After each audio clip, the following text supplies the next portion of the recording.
samudra menerjang ombak, tiada takut menempuh badai, sudah biasa.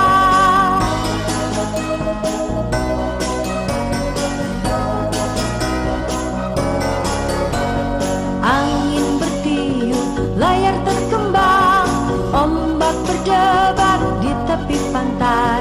Pemuda berani bangkit sekarang, ke laut kita beramai-ramai.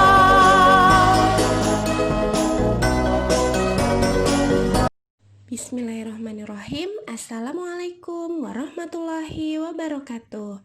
Nah teman-teman, apa kabar hari ini? Teman-teman, tadi kita sudah bernyanyi tentang nenek moyang kita adalah seorang pelaut. Kira-kira kita akan belajar apa ya hari ini? Nah, betul. Hari ini teman-teman kita akan belajar pengaruh kondisi geografis Indonesia sebagai negara maritim. Ini adalah materi kelas 5 pada muatan ilmu pengetahuan sosial. Apa yang kita pelajari hari ini didasarkan kepada Quran Surat An-Nahl ayat 14 yang berbunyi,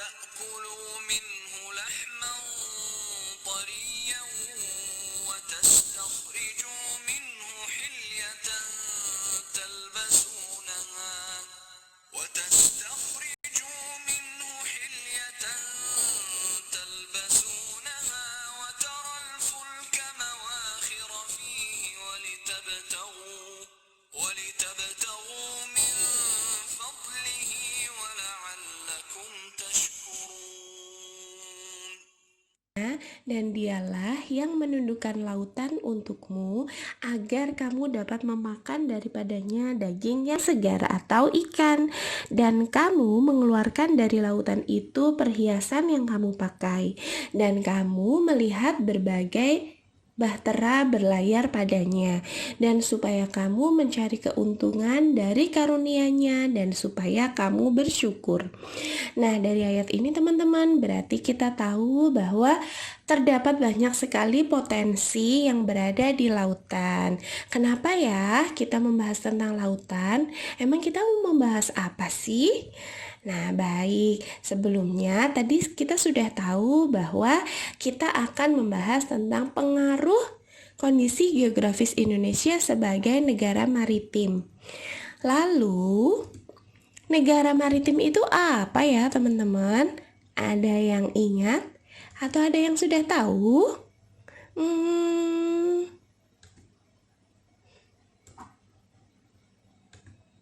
Ya, negara maritim adalah negara yang berada dalam kawasan laut yang luas serta memiliki banyak pulau dan sumber daya alam laut yang melimpah.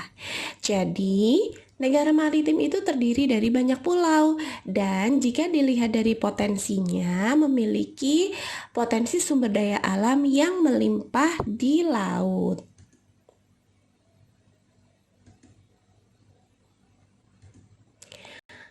Kondisi geografis Indonesia sebagai negara maritim dan kepulauan menyimpan potensi yang besar dalam berbagai bidang, seperti di bidang ekonomi, sosial, budaya, dan transportasi.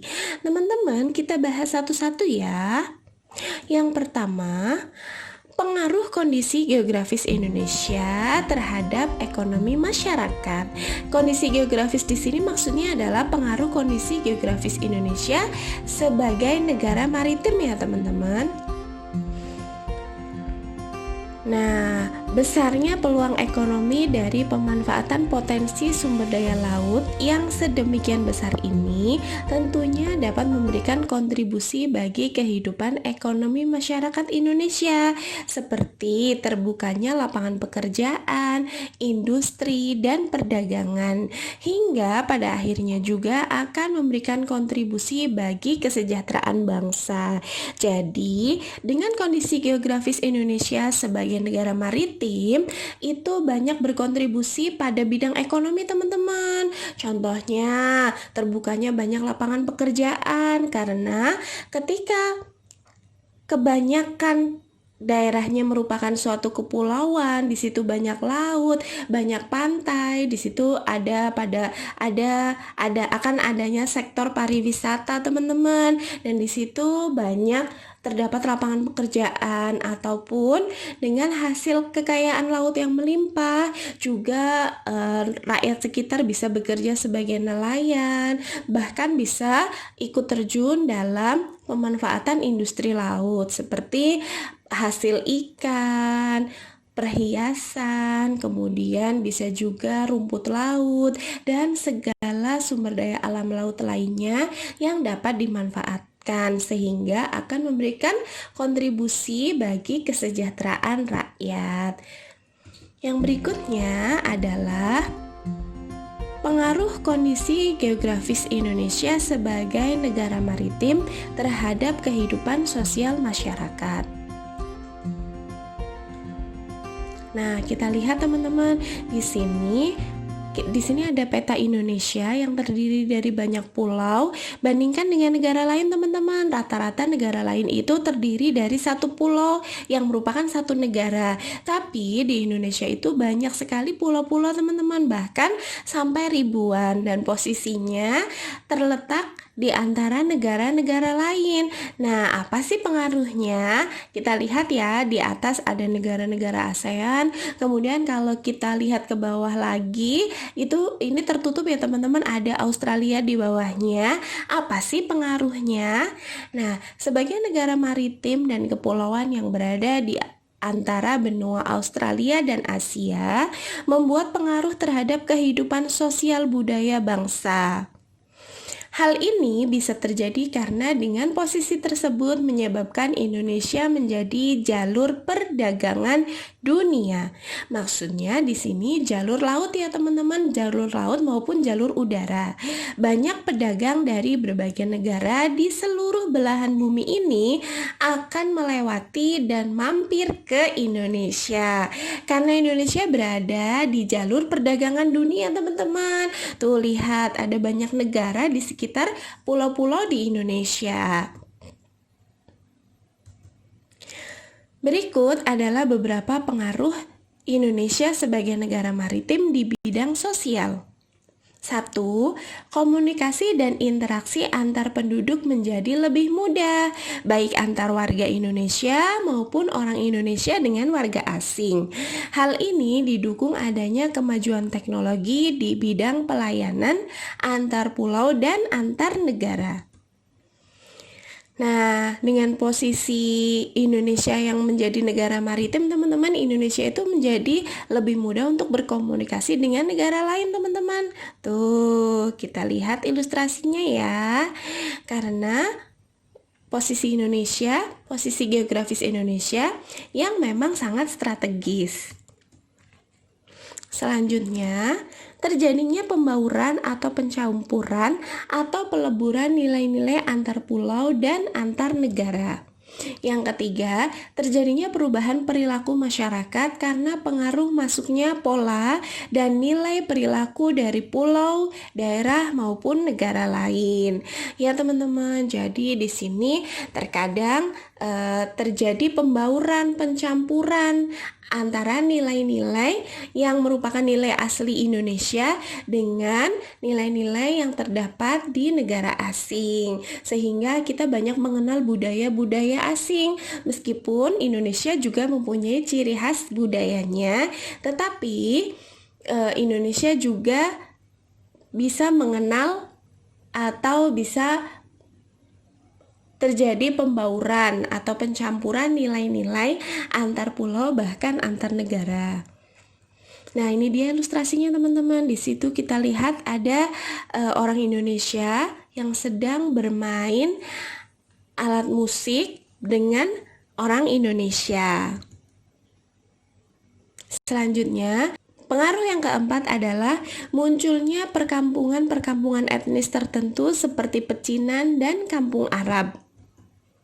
Nah, karena adanya pembauran nilai-nilai teman-teman antara Indonesia dan luar negeri, sehingga terjadilah orang-orang Cina itu membangun kampung Cina di Indonesia gitu teman-teman. Karena itu terjadi juga karena kondisi geografis Indonesia yang sangat strategis, yaitu berada di jalur perdagangan. Jadi mau tidak mau pedagang-pedagang Cina itu nantinya mampir di Indonesia, bahkan sampai terjadi pencampuran atau pembauran nilai-nilai sosial.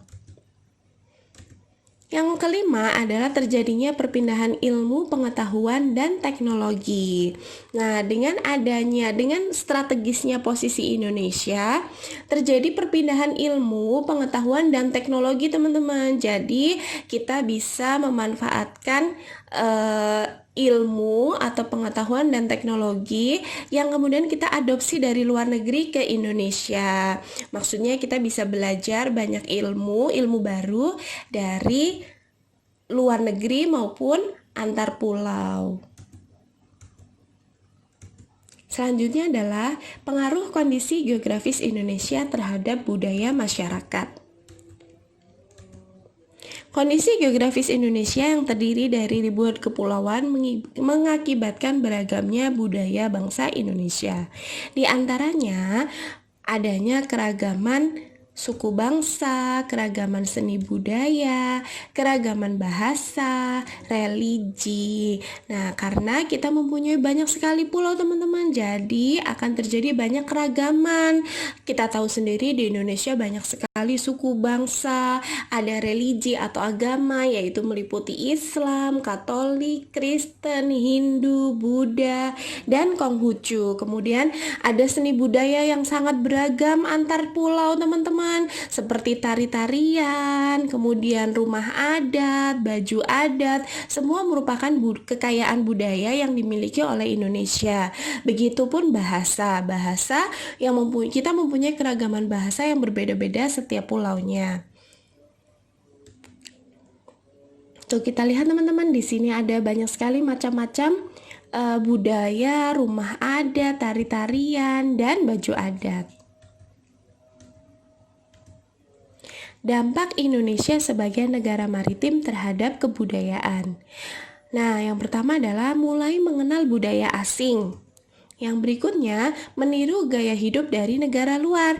Nah, kalau ini kita bisa memilih-milih ya, teman. Kita bisa memfilter mana budaya atau gaya hidup yang baik dari negara luar boleh kita tiru. Tetapi ketika ada gaya hidup atau budaya yang berbeda yang tidak baik dari negara lain, dari negara luar, sebaiknya tidak perlu kita tiru, teman-teman. Kemudian, dampak yang ketiga adalah timbulnya kebudayaan dan adat pengaruh negara luar. Yang berikutnya, dikenalnya kebudayaan Indonesia. Ya, teman-teman, karena posisi Indonesia yang strategis memungkinkan dikenalnya budaya Indonesia oleh negara lain. Karena mau tidak mau mereka akan mampir ke Indonesia, transit ke Indonesia, dan mereka mengenal kebudayaan Indonesia. Pengaruh kondisi geografis Indonesia sebagai negara maritim terhadap transportasi masyarakat. Wilayah Indonesia yang luas berupa kepulauan dan disatukan oleh laut sangat mempengaruhi kondisi transportasi yang ada. Nih, teman-teman, di situ ada pesawat, mobil, dan kapal. Lalu, jalur strategis yang bisa digunakan untuk menghubungkan antar pulau satu dengan pulau yang lainnya adalah jalur laut dan jalur udara. Nah, pada jalur laut kita menggunakan jenis transportasi kapal.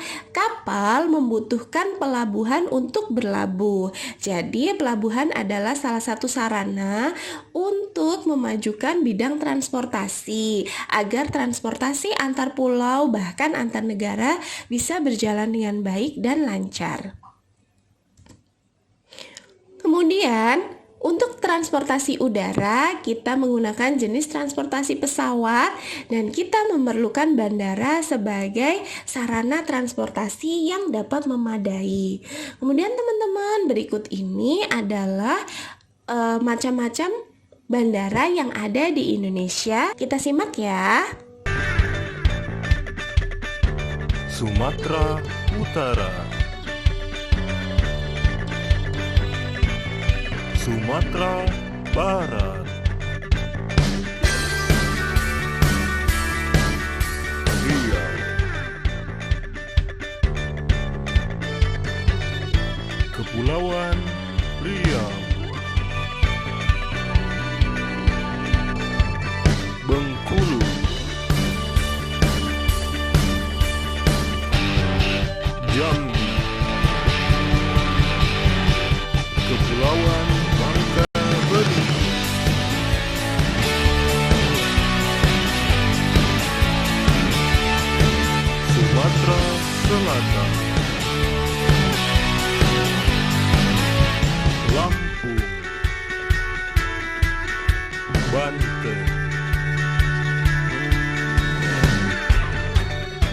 DKI Jakarta.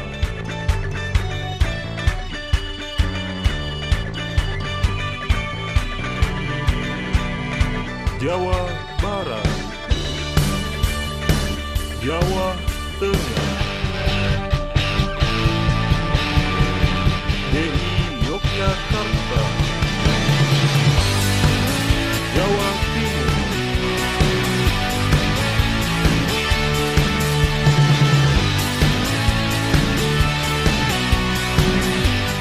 Bali, Nusa Tenggara Barat, Nusa Tenggara Timur,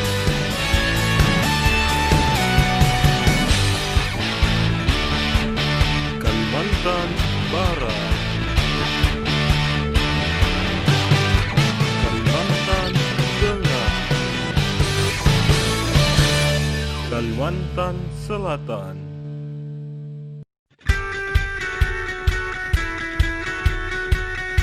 Kalimantan Timur, Kalimantan Utara,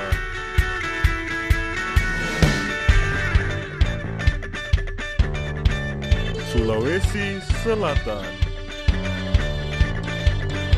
Sulawesi Barat, Sulawesi Tengah, Sulawesi Tenggara,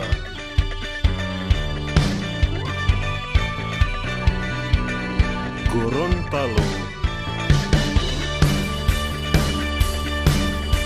Sulawesi Utara,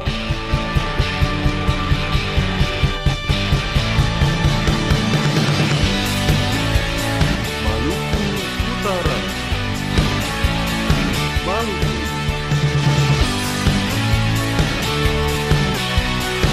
Papua Barat,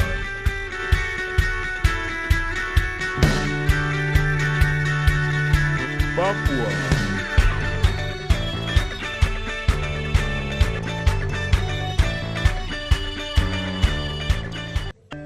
Nah teman-teman, itu dia pembelajaran kali ini. Terima kasih atas perhatiannya. Wassalamualaikum warahmatullahi wabarakatuh.